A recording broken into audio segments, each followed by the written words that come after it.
Imagine getting a $600,000 payout and somehow ending up over $200,000 in debt. It sounds crazy, but today's guests found themselves in this situation. But instead of giving up in defeat, they turned this financial rock bottom into a mission to help thousands of people get out of debt and finally take control of their money. Because the truth is, most of us aren't really taught how to manage our money. And so when we come across like a large sum of money, or even we just like finally get that high paying job, it can lead down to a slippery slope into debt. So today, joining me is Justin Brown Woods, an accredited financial counselor and co-founder of Price of Avocado Toast. Hi, Justin. Thank you so much for joining me today.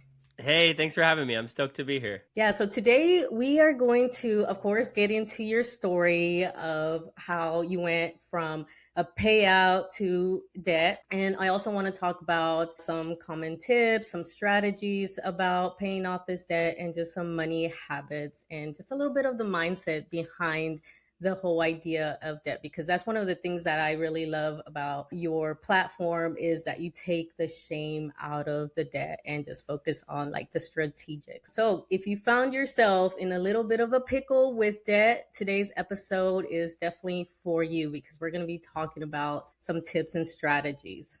So Justin, your story starts out with that you actually received a $600,000 lawsuit, if I'm correct, but somehow you went from that and then slid into some debt. So I want to get like a little bit of the backstory and what you feel like led into basically getting into that debt. Yeah, totally. It's so funny. Anytime I hear somebody like repeat the numbers, like my heart does still start to pound because I'm like, oh my God, what happened? So yeah, in 2015, I had just met my wife, Haley. We were 24 and 23, head over heels, cupcake lane immediately. Moved in together after 3 months of dating and combined bank accounts and all that, just head over heels in love. And in that process, actually, I had lost my grandmother to mesothelioma, which is asbestos-caused lung cancer. And in the process of her decline, my grandfather started a wrongful death lawsuit on her behalf. And when she passed away, it was finalized and he was awarded a pretty big sum of money. And it went down to heirs as well. So about 3 months into Haley and I dating, I received $600,000 split among two checks just straight to me in the mail, right? Like deposit in your bank account. It clears in 5 days and you're good. And at that point, I was young, like I said, 24 years old. I was raised by a single mom. Haley was raised by a single mom. We had no financial education, no clue what we were doing with money. I had lived on food stamps and government housing when I was young. So money just wasn't taught in my household. I had no idea about wealth building or anything like that. And because of that, we just started to kind of inflate our life in the ways that we thought we were supposed to. So we put some in a house and we put some in some cars and we tried to furnish the place we were living in. But realistically, all we did was just inflate our lifestyle a ton and spend more than we could and start to blow through the money. And in about 3.5 years, we had spent all of the inheritance and gotten into over $220,000 of debt.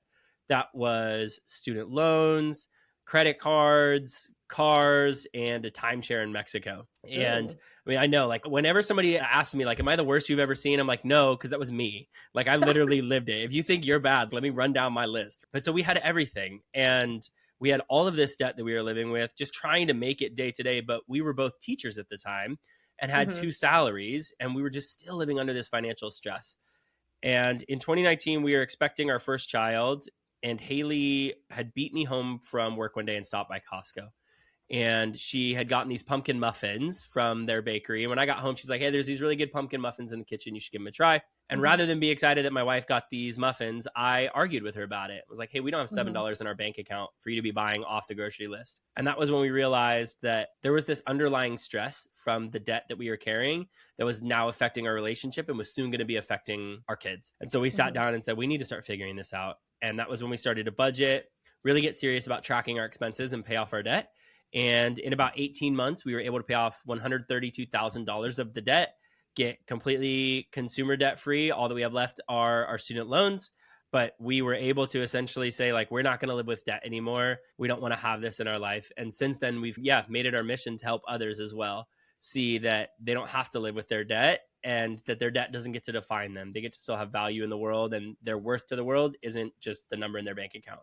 Yeah, I love that message because I follow you on threads, and like I always love your posts about that type of mindset because yeah, that is something that when I first started learning about finances, I would see that and it made you feel like guilty. And it's very common. You'll hear about people that like to win the lottery and all that stuff and they just blow right through it, but it's because we just don't understand how money works. And we do fall into that trap too of like just trying to, oh yeah, I got to go get the house or let me buy myself this nice car or whatever. And so yeah, it's easy to fall into that trap. I didn't get into too much debt, but I did spend a lot of money when I finally got a nice stable paycheck. I was in the military and that I knew first in the 15th I was getting that money and I didn't have to worry about like, losing my job or anything. So then I would just buy like my Gucci shoes, a nice purse or whatever. And then I was like, you know what, like maybe I should stop. And then that's when I started learning about a little bit of budgeting. And one thing I will say, I always made sure that my bills were paid first, but I just blew. I didn't do anything about savings or investing or anything. Technically I did with the 401k, but I definitely didn't max it out. so, so I want to go a little bit into the budgeting because I know a lot of people like hear that and it's like, I don't want to live frugally. And well, first I want to understand like what was your mindset when y'all sat down and created a budget? Did y'all go through that and what kind of budget or restrictions, I guess, not restrictions because I don't want to put out restrictions. That sounds bad, but what was your plan like at that time? Yeah, you're right. When we started, we did live in a very restricted budget kind of lens. We thought that a budget meant deprivation, cut everything, get it out of the budget, throw everything you can towards debt. And that's why we were able to pay off so much money so fast, right? Like we don't lie about that. $132,000 in 18 months is a lot of money. And we did crazy stuff on the budget journey to get there. But we also realized in that journey that like that's probably not the healthiest way to look at budgeting, right? Because a lot of people do have the negative connotation that budgeting says I can't enjoy my money. Where we started to flip the script was realizing what does it look like if a budget was positive and what does that actually say? And what that says is that you get to determine what you value in life and where it shows up in your budget. And when you do that, you can say no to the other things that don't really matter to you. And that's an activity or an exercise that we do with all of our clients as well. Like we will sit down and say, what are your 5 core values in life? And then we'll just stack it up against your budget and say, show me where these things show up in your budget. Because if they're not, we have a problem. You need to be living out your values. You need to live in a way that lights you up and brings you joy. And also, let's get the things out of your budget that you don't care about. So if you don't care about clothes, let's stop shopping at these certain places. Or if you don't really care about concerts, let's find ways that you can tell your friends you don't really want to go anymore. Whatever that might be, let's figure out the values in life that you have so that you can say yes to the things you want and no to the things that you don't want. And I think that's what's missing from budgeting. Let me rephrase that. A lot of people nowadays are coming around to that idea. But the old idea was that you had to cut everything and you had to hate your life. And we did. We cut everything back in the journey. And then we slowly integrated it back into our lives as we resolved some of those money issues we were having. Yeah, I love that because that I would say, because my next question was going to be like, what would have been the first step? And I feel like that is a great first step of first figuring out what your values and what your goals are. Because a lot of times when you start listening about like budgeting or whatever, they tell you what you should be focusing on. And for example, not to get too much into real estate because we were say like, oh, do we want to get into real estate? But when they talk about a little bit of budgeting, make sure like, oh, you max out, like, for example, 401k. That's not my priority. My priority is real estate. And so same thing with budgeting. Like they might not be focused on student loans right now because that's maybe a future problem. Maybe they need to get down this higher priced interest rate that's hurting them right now. But yeah, you might hear some financial people say, no, focus on this or whatever. So yeah, I'm glad they are helping people figure that out as well. You hit it right there too. Like when we look at different values, if we're looking at something like, I've got many clients that say security or stability is a value for them. Well, how does that show up? That might look like paying off debt, or that might look like owning your home versus renting.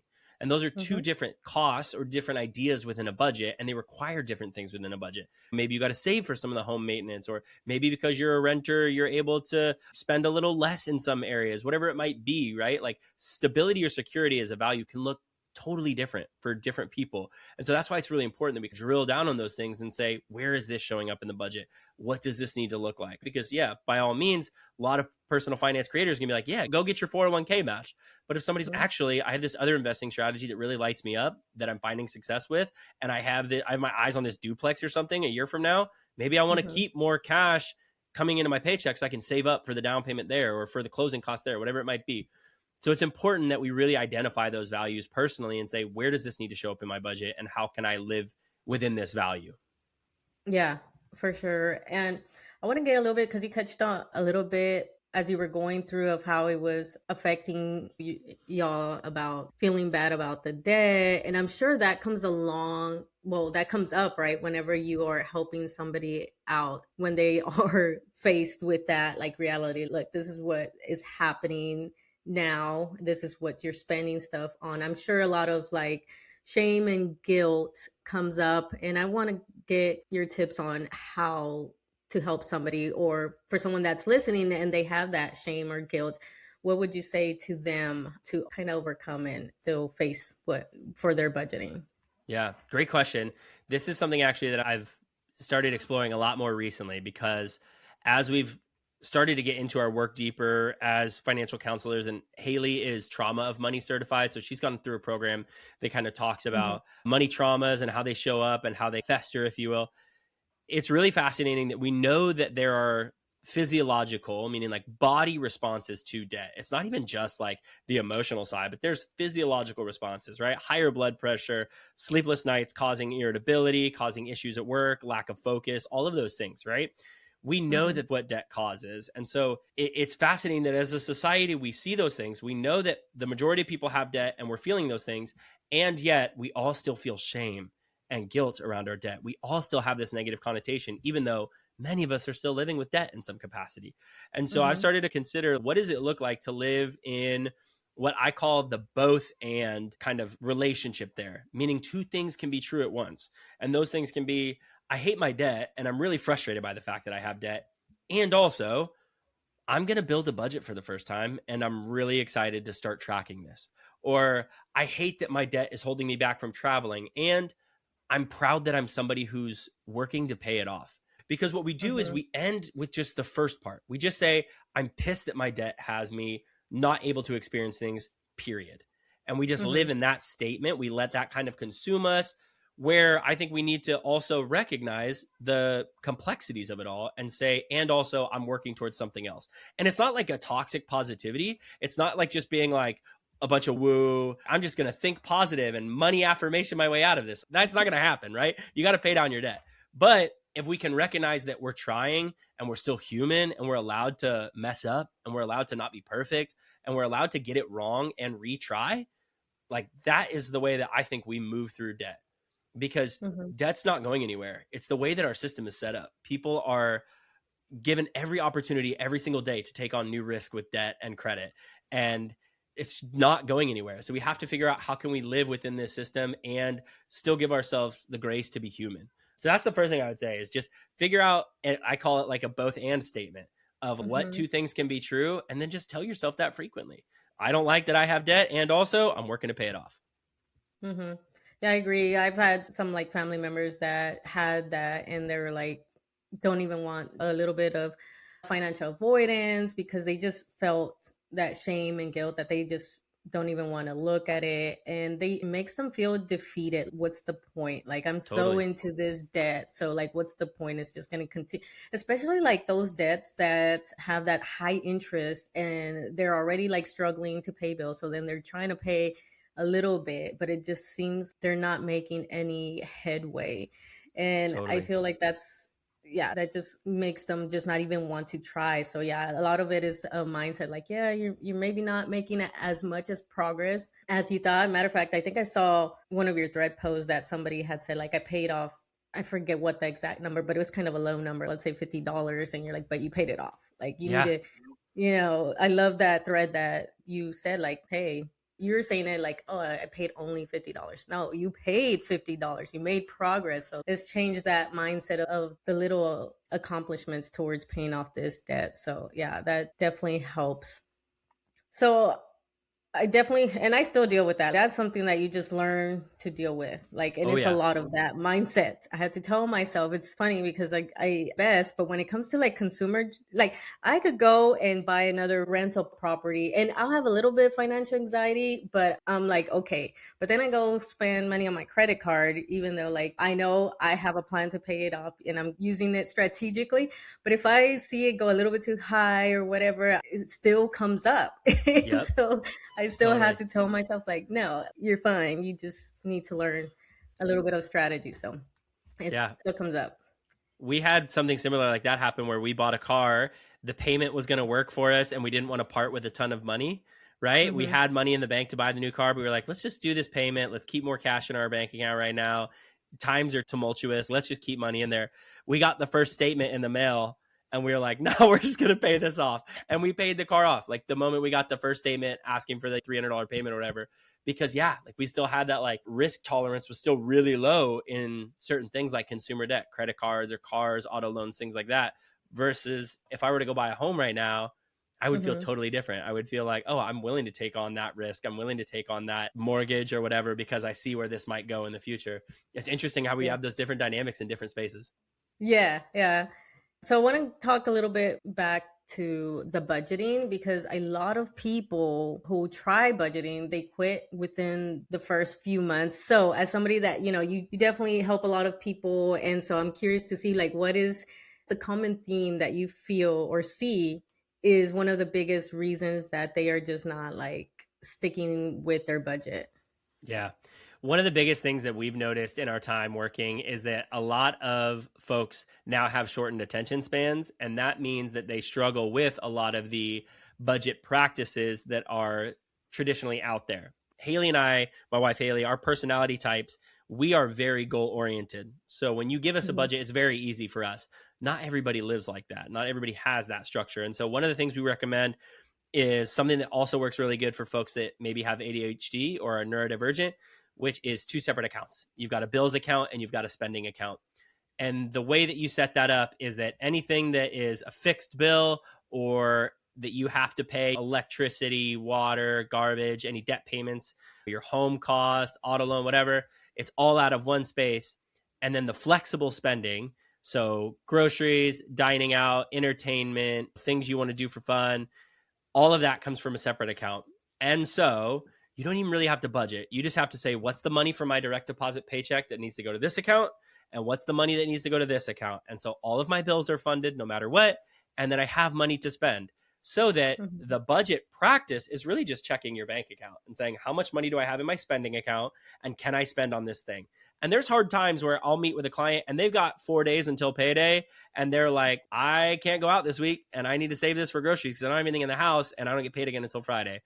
And that's a Mhm. hard practice, but it's one that I think is necessary sometimes to figure out what we're doing with money. So that's one of the biggest things I tell people is if you're traditionally caught in the cycle where every budget keeps failing, try Mhm. something much more simplistic. Just two separate bank accounts. Only one is for spending. Everything else gets your bills. And then you don't really have to budget. I will say, if somebody's on a debt payoff journey, I want you to be a little bit more in depth. I want you to be tracking things a little bit deeper. And that just takes, unfortunately, like putting your nose down and doing stuff that sucks. Sometimes we just have to be like, this sucks. I hate this, but I'm going to make time for it. Yeah, yeah, I agree. This the short attention span, and I will see there's like a lot of like templates out there and budgets and stuff, which is great. I think it's a good starting point for like you're saying to figure out. Okay, I need to have 500 in the checking account and 500 in this bucket or that bucket or whatever. So it's good starting point, but I definitely have found that using separate accounts for everything. I have account for myself, for the house bills, for my savings, for my investments. Like there's just accounts everywhere. But it works for me because I've already automated everything and I don't really that's less mental workload for me and it Yes. has made it so much easier to stick with. Now, it's not perfect because sometimes I do find myself like, oh man, I shouldn't have spent that much this time, but it's okay. Sure. I'm fine. Whereas I did try like let me log in today. And even the apps, I was like, let me get on this app and put that I spend the $20 or Yeah. whatever. I was like, it's just so tedious. And I think with the lifestyle that most of us have, we are just trying to survive, and we're just working all the time. And then we got Yeah. family life and everything like that. There's just a lot of times it's just not realistic for a lot of people, but still a great starting point to give you an idea of how much or the guidelines for your budget. But Yeah. managing, I think it's a different thing. Totally. And I think one of the big issues is that, unfortunately, for a lot of couples, if they're male female couples, the female takes on all of the like budgeting practice. And so the Mhm. male might be earning money, but the female has all of the budget and all of the tracking of the expenses. That woman is probably also the primary parent. So she's probably Mhm. also scheduling all the doctor's appointments, doing the meal plan, making sure the kids have shoes that don't have holes in them and clothes that fit, figuring out who needs shampoo or soap in the bathroom. So she's already got a ton of mental load anyways. You add one more thing on top of it, like budgeting, and it just crumbles. There's just not Mhm. enough time in the day. There's not enough mental bandwidth. And that's one of the things that I do a lot in our practice. Haley will oftentimes funnel couples to me so that I can meet with them and be like, hey, man, as a male partner, you need to hold up your end of the bargain and start doing a little bit more here. It's not as simple as just earning money. You also need to be having conversations with your wife and helping with the budget and understanding what the budget looks like and looking at it before you go spending at the gas station because you want to get seeds and a rock star on the way to work. It's not that simple. Mhm. So I think that's the other issue that comes into play with the mental load, right? There's just not capacity for it, and partners need to step up. Yeah, that is one thing. And I'm sure that comes up a lot because I was looking at a TikTok, and I don't want to say like their name because I don't even know if they're a good person or not. But I see them on TikTok randomly. He's a financial counselor, but most of his TikToks are like the couples fighting and stuff. So I'm Mm, sure you have your yeah, own yeah. dealing with some like relationship counseling. And so I know you mentioned one telling the male partner because statistically or whatever is usually falls on the woman. Totally. So what's another, I guess, tip since we're on the topic of relationship and money for a couple, a relationship? Because I know I had to struggle with at the beginning when my husband and I merged our finances together, especially since I was on one side where I'm just like, I just do my own thing. And so then when I had to bring somebody else, and it was like, and he was at a different level, he had some debt, but I didn't have any debt. So then it was just like chaotic at the beginning to like Yeah. merge our finances. So what is some of the things that you tell couples, especially when one is definitely doing a little bit better off than the other? Yeah. One of the big things I try and remind people is just the structure around like when you talk about money. So recognize when your partner's overstimulated, recognize when it's not a good time to talk about money, and take a breath and think of a better time. Right? Is there another time when we can talk about this that's not when you're putting dinner together or the golden hour and the kids are screaming or I'm exhausted from work, whatever it may be, right? And the second thing I like to tell people is I will say bookend your conversation with good things. So before you have your money meeting, set up a money meeting like, hey, Saturday morning, we're going to sit and talk about money. Bookend it at the front with like your favorite breakfast together, whether you cook at home or go out. Then have your meeting and then end it with something really cool. Hey, now we're going to go grab happy hour drinks or something. Or if it's late at night, now we're going to like sit and watch the favorite show we've been wanting to catch up on or this movie we've always wanted to be watching, right? Like do Mm-hmm. things around it so that you don't just end with the money conversation or start and end there, right? It's jolting to the nervous system to come in and have somebody be like, what were you spending on Amazon? What is this? Where does it go in the budget? And then you're like, okay, good night. Like that's jolting for anybody. We need to have an on ramp and an off ramp to that conversation. Mm-hmm. So that's one of the big things I say. And then the other thing is like budget in fun money. It's really easy to like say, hey, let's put $100 into our budget if we've got it so that you can spend and I'm not going to question you and I can spend and you're not going to question me. Whether that's I'm going to go to the casino with my brother and play blackjack this night, or you're going to buy a ton of books at Barnes and Noble, or you're going to go to the casino and I'm buying books, like whatever it is, just budget in for it and give each other the grace to not ask questions, to just let your partner Mm-hmm. spend comfortably and be happy with their joyful purchase. That's another big practice that I try and instill with all of my clients. You got to have some fun money in there so that your partner can't ask you about it. And it's just allocated money. I definitely had to learn that, to learn when to have these conversations because of my anxiety and financial anxiety. I definitely had the habit, especially early on, of, yeah, having the conversations at the wrong time. Like, why this happened and this and that. And I'm like freaking out. And yeah, I had to learn to, like, all right, chill out. Let's figure this out. And so it's gotten so much better. I still catch myself doing it sometimes, and then I stop myself. It's like, never mind, never mind. It's just me. I'm anxious right now. It Yeah, usually is because I'm overstimulated or something. So it just like totally. piles up. So yeah, it's still work in progress. But I do want to be able to get a little bit into a little bit of the strategies of the debt paid down. Yeah. We typically teach within like the four main strategies. So many people know about the snowball and the avalanche. Those are the Mm-hmm. main ones online that I think most people know, either starting with your lowest debt, working up to your highest total debt and kind of paying it off in time, or your highest interest down to your lowest interest. But one of the ones that we really like to focus on more so is what we call the emotional baggage method. This was one Mm-hmm. that we've learned from our mentor, Kelsa Dickey. She created the Financial Coach Academy, which is a training platform for financial coaches. And this is where we identify with a client the debt that keeps them up at night. The one debt that has this emotional weight to it that it doesn't matter the number or the interest rate, they just want it gone. So we're thinking like if you owe your parents $2,000 and they're like 0% interest, but every time you go to a dinner at their house, they mention this money, that's emotionally taxing and we want to get rid of it. Mm-hmm. Or you're still paying off the divorce attorney from your lousy ex and you don't want to be thinking about them anymore. Let's pay that off first. And then we'll worry about Chase Bank and Citi and all these other debts. So that's one of the ones we really like to work in because it gives people the emotional reprieve that we're looking for, this kind of holistic wellness around debt. The other one that we really like to work on when we're coaching with somebody is what is known as the debt lasso method. And that's traditionally just like debt consolidation loans or the balance transfer cards. And the reason we like to work with that is because many of our clients come to us having already tried that. They're stuck in a debt cycle where they keep taking out loans, paying them off, racking up their credit card debt, taking out a loan, paying it off, doing it again and again, where we want to show them that you can do this in a strategic way if you're working with a coach, if you have an accountability system, you have a strong budgeting system, and you see where you need to go in the future. And so for many of our clients, that's a strategy that works really well. I just had a client the other day who has $13,000 of credit card debt at 27% interest. They Mm-hmm. applied and got approved for 11,500 of it to be moved to a 0% interest card. So we're going to move their debt to that 0% card. We're going to speed run paying off the 2,000 they owe on the card that still has interest. And then we'll start making lump sum payments toward the 0% card since it's not getting charged interest. So that's a strategy Mm-hmm. that can really work for a lot of people as well. But realistically, the main thing is pick a strategy and stick to it. A lot of people just do extras here, extras there, extras here. Don't do that. That's the one thing I say Mm-hmm. don't do.